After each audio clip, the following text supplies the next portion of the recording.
I discovered copywriting 8 years ago, and it took me 3 years to make my first $100,000 from it.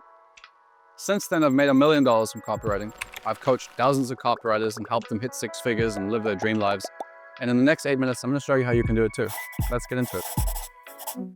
So in 2017, when I got started as a copywriter, I learned a few things that year, but looking back, the most important thing I learned was the difference between a feature and a benefit. Features and benefits are the foundation of copywriting. So the number one question I learned that helped me with all of this is to ask yourself, so what? This product is the number one product on the market. So what? This course has been sold to 10,000 different people. So what? You know, there are 5,000 5-star reviews. So what?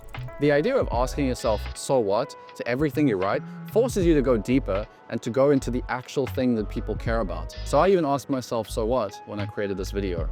I thought about, why would you want to watch this? Why would you want to be here with me and hear about what I have to say? Number 2, consistency. So in 2018, I dropped copywriting. I didn't really focus on it. I didn't improve. I didn't really study it. I didn't know how to close clients. I didn't make an effort to learn how to close clients, and I just kind of let it fizzle away. I'd taken courses, I got feedback, people were telling me your copy is really good, but I didn't pursue a career yet. And I was working at the coffee shop. I started studying to become a paralegal, and I thought, you know what, maybe copywriting isn't the thing. Maybe I should become a paralegal instead. That was a mistake. I think looking back, I wish I had just been more consistent and pushed myself earlier, and then I might be a little bit further along the journey. But that year wasn't a waste because I learned to be consistent. I learned that everything you want comes from consistency. And after 9 months, I closed my first client in 2019, and it was amazing. And that first $1,500, when I got the paycheck, they actually sent it to me in the mail because we were both in Canada. So they mailed me a check. I got this $1,500 and I was like, damn. Okay, I've made it. I can do this. I really can do this. That $1,500 was the best $1,500 I ever made. And I was making only $9 to $10 an hour at the coffee shop. So getting this paycheck for $1,500 really changed my perspective and what was possible.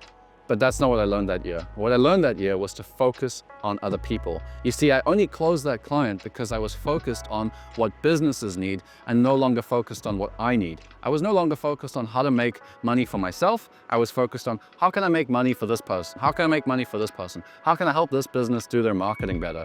And when I started focusing on other people, that's when I finally broke through. That's when people finally noticed my message, my outreach, my approach, and gave me a chance. And when I got that chance, I applied the same principle. I focused on my clients' customers when I wrote copy for them. And that's what you need to do. You need to focus on what you can do for other people. How can you add value to their lives? What can you do to help them and help your clients to get a better life? In 2020, the biggest thing I learned, drop the ego. See, I was starting to get pretty good and I started to close some pretty cool clients, and I closed a massive business that makes over $20 million a year. And I thought, all right, I've made it. I get this thing. And I remember I was at this event with my copy chief, and my copy chief took me aside, and I remember it was kind of private, but there were a few people around, and he looked at me and he was pretty upset. And he was like, what are you doing? And I was like, what do you mean? What am I doing? And he's like, drop the ego, dude. You don't have to be someone that you're not. You're acting like you know everything about copywriting. You're acting all confident.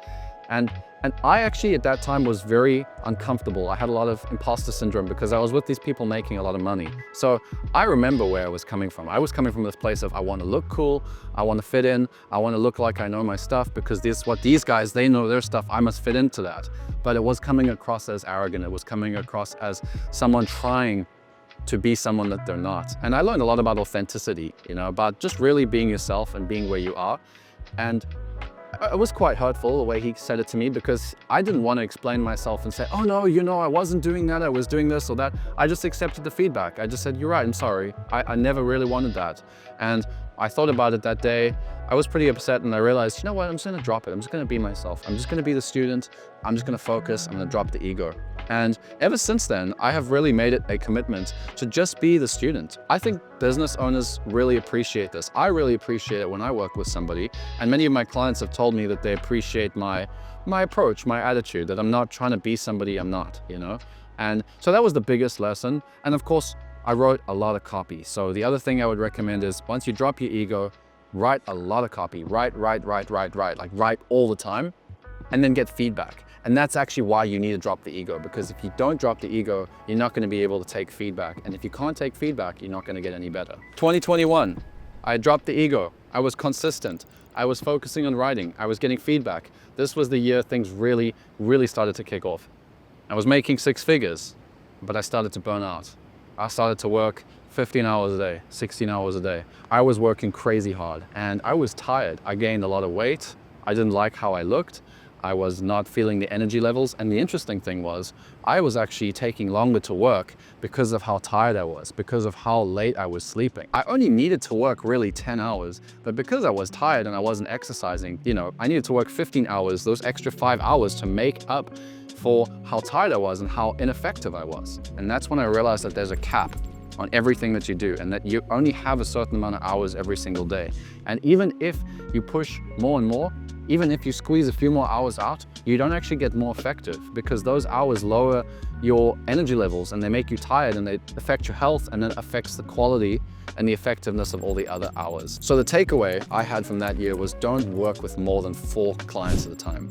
If you work with 5, that's like gotta be small clients, but don't work with more than 4 big clients at a time, because you're gonna burn out, you're gonna push yourself too hard, you're gonna struggle, and you're actually gonna lose your effectiveness, and you might even lose clients. Like, I've worked with some copywriters who have made it to 6 figures, and they went from 4 clients, they took 5 clients, and got 6 clients, and pushed to 7 clients, and they're 8 clients, and then they just burned out. And actually one guy, he was making $40,000 a month, and he burned out badly, and he went to 0, because he just pushed so hard that he dropped the ball with all of his clients. I think it was a Black Friday, if I remember correctly, a Black Friday promotion. All the clients were like, we want you to do this promotion for us.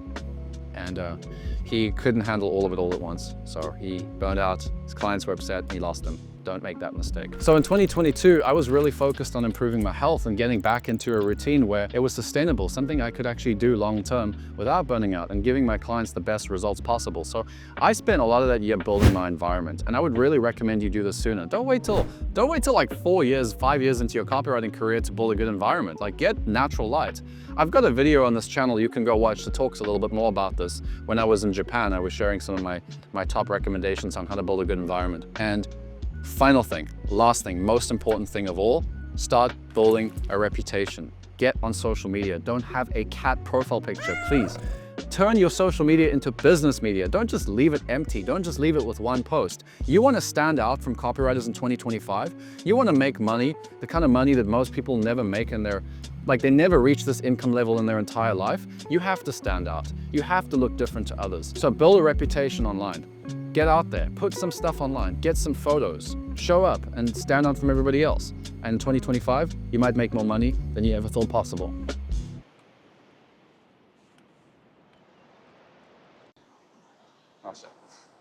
I discovered copywriting. Yeah, it was close. I've coached. Nope. Copywriting. No worries, no worries. I tried to say, please pause. No, I appreciate it. Oh, I thought you were going to say something. Oh, no. Oh, you breathed weirdly.